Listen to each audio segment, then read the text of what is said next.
Hello my মাধ্যমিক warriors, আমার মাধ্যমিক যোদ্ধারা কেমন আছো সবাই? আশা করছি সবাই খুব ভালো আছো এবং তোমাদের সামনে যে সেকেন্ড সামেটিভ এক্সাম আছে তার জন্য তোমরা জোর কদমে প্রস্তুতি শুরু করে দিয়েছো। দেখো, তোমাদের ইংলিশ সিলেবাসে সেকেন্ড সামেটিভে যে তিনটে লিটারেচার পিস ভেরি ইম্পর্টেন্ট, এবং যে তিনটে লিটারেচার পিস থেকে তোমাদের কোয়েশ্চেন আসবে এবং তার জন্য তোমাদের প্রস্তুতি নিতে হবে। সেই তিনটে লিটারেচার পিস থেকে যে যে ইম্পর্টেন্ট কোয়েশ্চেন গুলো তোমাদের প্রিপেয়ার করতে হবে সেইগুলো আমি আজকের ভিডিওতে আলোচনা করেছি। এবং এই যে তিনটে লিটারেচার পিস তোমাদের আছে, my own true family, sea fever and runaway kites, এই তিনটে পিস থেকে তোমাদের অবশ্যই কোয়েশ্চেন আসবে। এবং যারা এখনো এই টেক্সটগুলো ডিটেলড পড়োনি তাদের জন্য আমি রিকোয়েস্ট করব যে আমার চ্যানেলে গিয়ে দেখবে যে তোমাদের মাধ্যমিক 2027 প্লেলিস্টে গিয়ে দেখবে, ওখানে প্রত্যেকটা ভিডিও ইন ডিটেলড আলোচনা করা হয়েছে। তো যারা দেখোনি তাদের তাদের উদ্দেশ্যে বলবো যে প্রথমে তোমরা ওই ভিডিওগুলো দেখো, তারপরে এই কোয়েশ্চেন আনসারে এসে তোমরা নোট ডাউন করো ইম্পর্টেন্ট কোয়েশ্চেন আনসারের যে কি পয়েন্টস গুলো। ঠিক আছে, তো চলো শুরু করছি আজকের ভিডিও। প্রথমেই আমরা দেখব যে টেক্সটটা, সেটা হচ্ছে আওয়ার রানওয়ে কাইট। ঠিক আছে, আওয়ার রানওয়ে কাইটের ভিডিও, ডিটেল ভিডিও দেওয়া আছে চ্যানেলে, তো তোমরা অবশ্যই প্লেলিস্ট থেকে প্রথমে দেখবে, তারপরে কোয়েশ্চেন আনসারে আসবে। দেখো, প্রথম question, Claude and the narrator would play, Claude and the narrator would play shipwrecked shipwrecked shipwrecked mariner signalling to each other. তো তারা শিপরেক ম্যারিনার যে খেলাটা সেটা খেলবে এবং একে অপরকে দিক নির্দেশ করার জন্য, নাবিকরা যেরকম ভাবে দিক নির্দেশ করে সেই খেলাটা তারা খেলবে। দেখো, second question, there return drew, there return there return drew. দেখুন, যখন তারা প্রত্যাশয় বরফ জমে যেত, তারা মেনল্যান্ডে আসতো, তাই তো, এবং মেনল্যান্ডের লোক তাদের প্রতি করুণা করত। সুতরাং their return drew pity, pity for them among the mainland people. So their return drew pity for them among the mainland people. সুতরাং এই কোয়েশ্চেনটাও তোমাদের করতে হবে। Question number 3, who are the new members on the big half moon island. তো এটা তো প্রথমেই দেওয়া আছে, একদম শুরুতেই তোমরা দেখবে যে তোমাদের দেওয়া আছে আন্ট এস্থার, মিমি এবং ডিক। আন্ট এস্থার, মিমি এবং Dick. Question number 5, how did narrator tear the kite. এটাও আমরা জানি যে narrator tripped over and fell down and her elbow just completely entered through the kite. Narrator পড়ে গিয়েছিল পাথর লেগে, তারপর তার কনুইটা ঘুড়ির এপুর ওপুর হয়ে যায়। ঠিক আছে, তো এই কোয়েশ্চেনটাও তোমাদের করতে হবে। দেখো, the narrator tripped and fell over the rocks, her elbow went clear through the kite making a big hole. Narrator হোঁচট খেয়েছিল এবং পড়ে গিয়েছিল পাথরে, এবং তার যে কনুই সেটা পুরোপুরি ঘুড়ির মধ্য দিয়ে চলে গেছিল, চলে গিয়ে একটা বড় গর্ত তৈরি করেছিল। So her elbow went clear through the kite making a big hole. তো এই কোয়েশ্চেনটা তোমাদের আসন্ন পরীক্ষার জন্য কিন্তু ইম্পর্টেন্ট। আর একটা কোয়েশ্চেন যেটা খুবই important, how was the kite mended. কিভাবে যে ঘুড়িটাকে ঠিক করা হয়েছিল, এই প্রশ্নটাও তোমাদের কিন্তু খুবই ইম্পর্টেন্ট। দেখো, how was the kite mended, they patch the kite with an old letter pasting a sheet on each side. তারা একটা ওল্ড লেটার, যেটা তারা লাইট হাউস থেকে নিয়ে এসেছিল, এবং সেটা ওই ছেঁড়া জায়গাটা পেস্ট করে দিয়েছিল, এবং তারপরে ইচ সাইডে a sheet on each side, then dried it by the fire, এবং তারপরে সেটা আগুনে শুকিয়ে নিয়েছিল। Now why did Aunt Esther turn pale? এটা আমরা জানি শেষের দিকে ইউনিট 3 তে, কখন আন্ট এস্থার বিবর্ণ হয়ে গেলেন, যখন তিনি দেখলেন ওই যে ঘুড়িটার ওপরে তিনি যে চিঠিটা লিখেছিলেন সেই চিঠিটা সাঁটা রয়েছে, এটা দেখেই উনি বিবর্ণ হয়ে গিয়েছিলেন। তো so seeing the letter Starc on the kite, অর্থাৎ ঘুড়ির ওপরে চিঠিটাকে সাঁটা দেখে উনি ইমোশনাল হয়ে পড়েছিলেন, বিবর্ণ হয়ে পড়েছিলেন। It was the same letter that she had once written to her brother. এটা ছিল সেই চিঠিটা যেটা উনি এক সময় ওনার ভাইকে লিখেছিলেন। And and the names Claude and Philippa were those of her parents. এবং ওই যে চিঠিতে ক্লড এবং ফিলিপা ছিল আন্ট এস্থারের বাবা মা। সুতরাং চিঠিটা দেখে, ঘড়ির গায়ে চিঠিটা যে সাঁটা আছে সেটা দেখে উনি বুঝতে পেরেছিলেন যে এরা কারা হতে পারে। ঠিক আছে, তো তারপরে আমরা দেখি যে কিভাবে এই ছিঁড়ে যাওয়া ঘড়ি পরিবারের বিচ্ছিন্ন হয়ে যাওয়া সদস্যদের পুনর্মিলনে সাহায্য করেছিল, সেটা আমরা দেখেছি। Question number 8, which story did the narrator father's tell? এটাও খুব ইম্পর্টেন্ট। এটাও আমরা ইউনিট 3 প্রথমে দেখতে পাই যে ন্যারেটরের বাবা যখন বলছে যে it was me who it was I who to be held responsible. So father had a brother and sister, বাবার একটা ভাই এবং একটা বোন ছিল। He had a quarrelled with his brother, এবং একদা বাবার ভাইয়ের সঙ্গে বাবার ঝগড়া হয়, এবং years afterward he left home. এই ঝগড়ার ফলে as a result of this quarrel he left home. এই ঝগড়ার কারণবশত তিনি বাড়ি ছেড়ে চলে যান। Years afterwards he felt sorry, বহু বছর পর তার অনুশোচনা বোধ জাগ্রত হয়। and when he went back he found his brother died and he could not find his sister. যখন তিনি বাড়ি ফিরে যান তিনি দেখেন যে তার ভাই মারা গিয়েছেন এবং সিস্টারকেও তিনি খুঁজে পাননি ওই দিন। দেখো তোমাদের এই আওয়ার রানওয়ে গাইড থেকে এই প্রশ্নগুলি কিন্তু খুব ইম্পর্টেন্ট। আর বাকি যে টেক্সটের ডিটেল অ্যানালিসিস সেটা কিন্তু আমার চ্যানেলে দেওয়া আছে প্লে লিস্টে, মাধ্যমিক 2027 যে প্লে লিস্ট, সেখানে দেখবে যে সবগুলো দেওয়া আছে। তো সেখান থেকে তোমরা আগে ভিডিওটা দেখবে, টেক্সট খুলে পড়ার চেষ্টা করবে, তারপরে তোমরা কিন্তু এই কোয়েশ্চেন গুলোতে আসবে। এগুলো ইম্পর্টেন্ট কোয়েশ্চেন, এর বাইরে কিন্তু তোমার আর কোনো কোয়েশ্চেন এখান থেকে জিজ্ঞেস করবে না, এগুলো করে গেলেই কিন্তু হবে। দেখো এরপরে আমরা চলে আসছি সি ফিভার। সি ফিভার পোয়েমটা very important from second summatives perspective. তো এই সি ফিভার থেকে যে যে কোয়েশ্চেন গুলো ইম্পর্টেন্ট সেগুলো আমি এখানে আলোচনা করছি।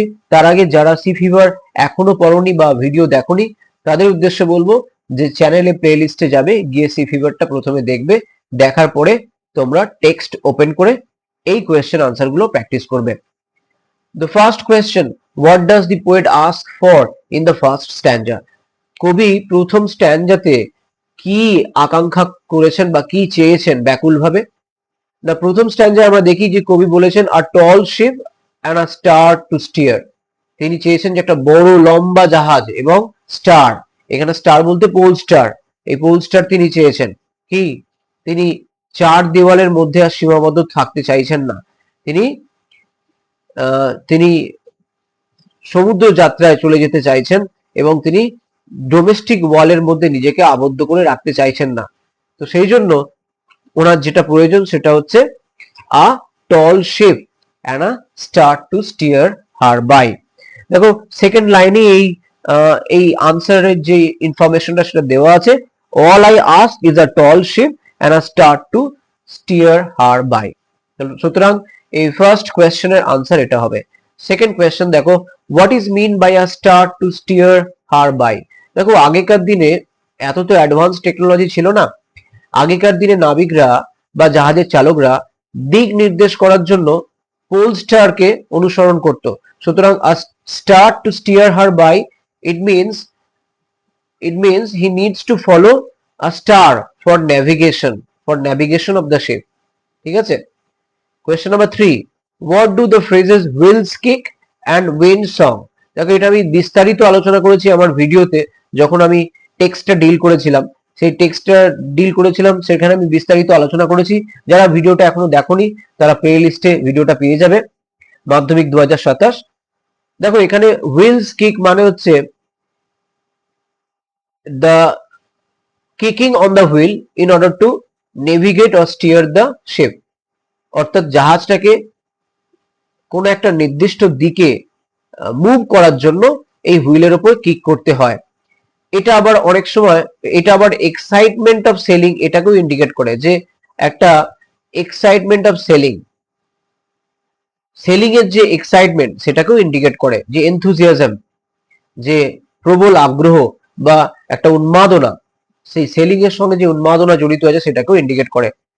আর একটা হচ্ছে উইন্ড সং। দেখো উইন্ড সং মানে সমুদ্র যাত্রায় একটা উইন্ডের একটা আওয়াজ থাকে, সেই আওয়াজটা কেবলমাত্র একজন যে সমুদ্র যাত্রী তিনি কেবল এটা অনুভব করতে পারেন। So it is the music of the wind. যে উইন্ডের যে মিউজিক, এটার একটা আলাদা আকর্ষণ। এটা যারা অ্যাডভেঞ্চার ভালোবাসে, যারা সমুদ্রে যেতে ভালোবাসে, যারা সি ভয়েজার, তারাই একমাত্র এটা উপভোগ করতে পারে। এবং it's just like a call to mariners. Describe the beautiful picture of the early morning at C.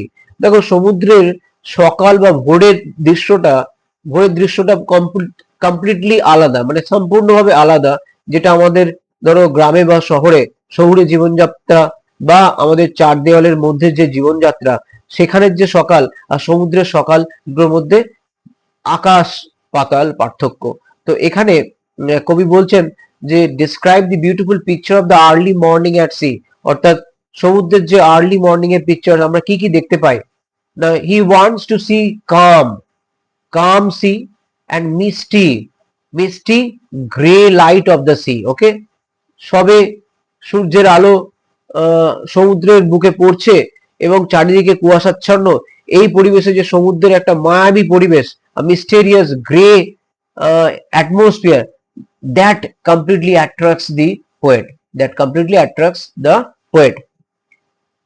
Next question, what is referred to as a wild called and clear call? দেখো এখানে wild called এবং clear called এখানে কবি John Masefield অনুভব করছেন। এটা indication হচ্ছে irresistible a call to go to the voice, অর্থাৎ সমুদ্রে যাত্রা যাওয়ার জন্য যে একটা প্রবল আকাঙ্ক্ষা, যে একটা দৃঢ় আকাঙ্ক্ষা, সেইটাই এখানে ব্যক্ত হয়েছে। এবং যে সমুদ্র যাওয়ার যে জেদ, সেটা কিন্তু সহজে ইগনোর করা যায় না। যে প্রবল স্পৃহা, সেটাকে খুব একটা ইগনোর করা যায় না। যারা সমুদ্র যাত্রা ভালোবাসে, যারা অ্যাডভেঞ্চারাস জীবন ভালোবাসে, তারা কিন্তু এই স্পৃহাকে নেগলেক্ট বা অ্যাভয়েড করতে পারবে না।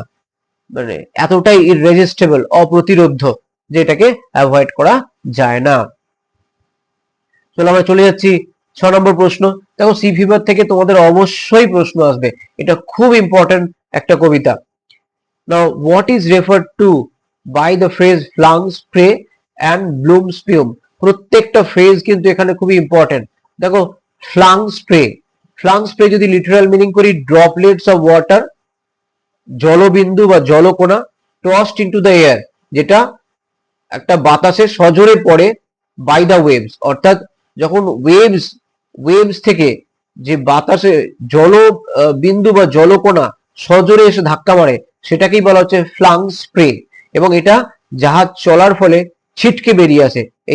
এই যে জলবিন্দুগুলো বা জলকণাগুলো বাতাস ভেদ করে ছিটকে বেরিয়ে আসে। আর একটা হচ্ছে ব্লোন স্পিউম। দেখো ব্লোন স্পিউম মানে হচ্ছে, স্পিউম এখানে ফর দি সি, অর্থাৎ যে ফেনা, সমুদ্রের যে ফেনা, blown by the strong winds, এবং সেই সমুদ্রের ফেনা একটা যে প্রবল প্রবল ঝড়ের ফলে বা প্রবল বাতাসের ফলে যে যেমন উড়ে যায়, সেইটাকে এখানে সেই ইমেজটাকে কল্পনা করা হচ্ছে যে blown spume means here the foam, ফেনা, এবং সেটা বাতাসের দ্বারা প্রবল বাতাসে উড়ে যায়।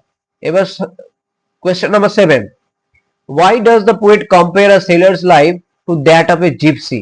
আচ্ছা বেশ, আমরা তো আগেই দেখেছি যে কবির একটা ইররেজিস্টেবল ডিজায়ার, একটা অদম্য স্পৃহা কাজ করছে সমুদ্র যাত্রায় যাওয়ার জন্য, এবং তিনি নিজের জীবনকে এই চার দেওয়ালের মধ্যে আবদ্ধ করে রাখতে চান না, সেই জন্য সমুদ্র তাকে ডাকছে। তো এখানে এই যে জিপসিস কেন তুলনা করা হয়েছে, আমরা জানি যে জিপসিদের কোনো স্থায়ী বাসস্থান নেই, they don't have any permanent place, they move from one place to another in search of their identity. ঠিক আছে, তাদের জীবিকা নির্বাহের জন্য তারা এক জায়গা থেকে অন্য জায়গায় ভ্রমণ করে। সো জিপসি লাইফের সঙ্গে কেন তুলনা করা হয়েছে? Because poet is also not bound by the narrow domestic walls, অর্থাৎ এই চার দেওয়ালের মধ্যে আর তিনি এই সাংসারিক জীবনের মধ্যে আবদ্ধ থাকতে চাইছেন না। তিনি কি চাইছেন? Move by the thirst of life, তিনি জীবনটাকে উপভোগ করতে চাইছেন। সমুদ্র তাকে ডাকছে এবং তার যে অদম্য স্পৃহা, সেটাকে তিনি কোনোভাবেই প্রতিরোধ করতে পারছেন না। Next question number 8, where the wind is like a whetted knife, very important question. So এখানে সিমিলি ইউজ হয়েছে, যে উইন্ড কে কল্পনা করা হয়েছে ধারালো ছুরির সঙ্গে, whetted knife। কেন? because wind is very sharp. North wind is very sharp, and like a freshly sharpened knife, it just touches or just slip past the body of the poet. সেই জন্য মনে হচ্ছে যেন ছুরির মতো ছুরিকাহত হচ্ছে।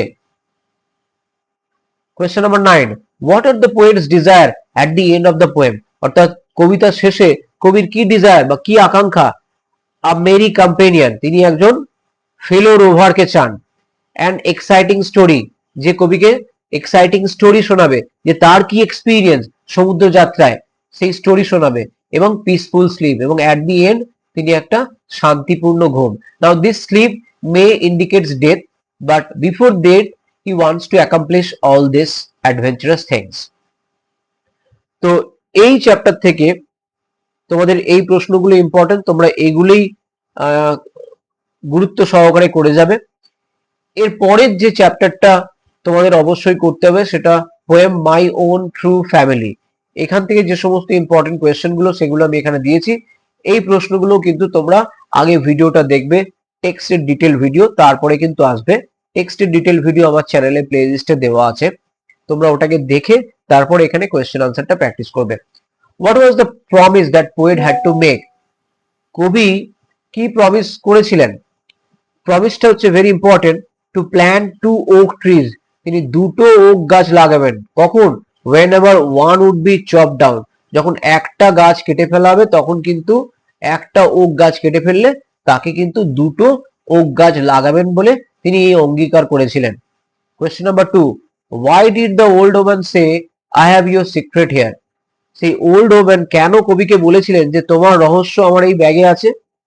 এখানে দেখো, এখানে secret refers to hidden bond between human beings and nature, অর্থাৎ মনুষ্য জাতি এবং এবং এবং প্রকৃতির মধ্যে যে একটা অবিচ্ছেদ্য একটা বন্ধন, সেই বন্ধনের কথাই এখানে তুলে ধরা হয়েছে, যে একটা secret hidden bond between human beings and nature.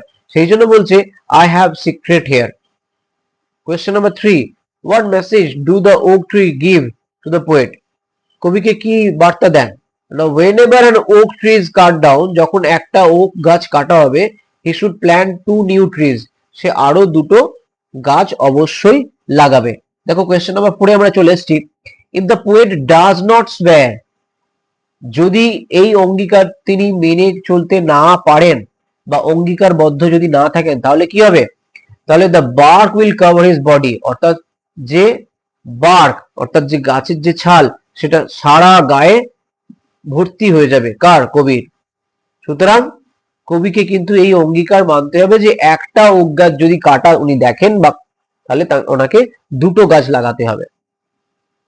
দেখো question number 5, why did the poet begin to quake? কেন কবি কাঁপতে শুরু করলেন?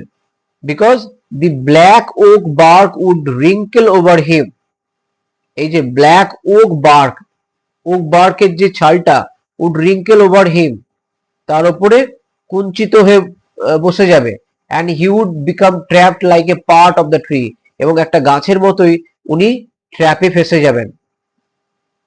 what kind of promise was the poet asked to make? কবিকে কি প্রমিস করা হয়েছিল, প্রমিস মেনটেন করতে বলা হয়েছিল? whenever an oak tree is cut down, যখন একটা ওক গাছ কাটা হবে, he should plant 2 new trees, তিনি অবশ্যই 2টো গাছ লাগাবেন। ঠিক আছে। আর question number 7, my heart was a tree, why did the poet say so? কবি কেন বলেছেন যে আমার হার্ট হচ্ছে ট্রি?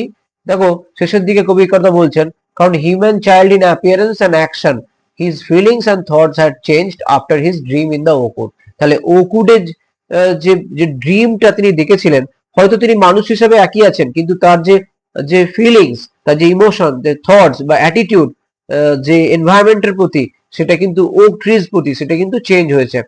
এই জন্য human child in appearance and action, his feelings and thoughts had change. जो physical attributes not change, but his feelings and thoughts had undergone change. So after his dream in the oak wood. সুতরাং তোমরা দেখতে পাচ্ছ যে important যে question গুলো সেগুলো নিয়েই আমি আলোচনা করেছি। আশা করছি এই প্রশ্নগুলো তোমরা যদি ঠিকঠাক করে যাও, তোমাদের এক্সামে, সেকেন্ড সামেটিভ এক্সামে লিটারেচার নিয়ে আর কোনো সমস্যা হবে বলে আমার মনে হয় না। তো আজকের এই ভিডিও এখানেই শেষ করছি। আশা করছি এই ভিডিও তোমাদের হেল্পফুল হবে। সামনেই তোমাদের সেকেন্ড সামেটিভ এক্সাম, সেই সেকেন্ড সামেটিভ এক্সামকে কেন্দ্র করে এই ভিডিওটা আমি বানিয়েছি। সাজেস্টিভ যে সমস্ত কোয়েশ্চেন আনসার গুলো আমি তুলে ধরেছি, এই কোয়েশ্চেন আনসার গুলো তোমরা প্র্যাকটিস করবে, বারবার প্র্যাকটিস করবে, করে তোমরা পরীক্ষা দিতে যাবে। আশা করছি তোমাদের পরীক্ষা ভালো হবে। আজকের ক্লাস আমি এখানেই শেষ করছি। দেখা হচ্ছে অন্য একটা ভিডিও নিয়ে। Till then, bye by.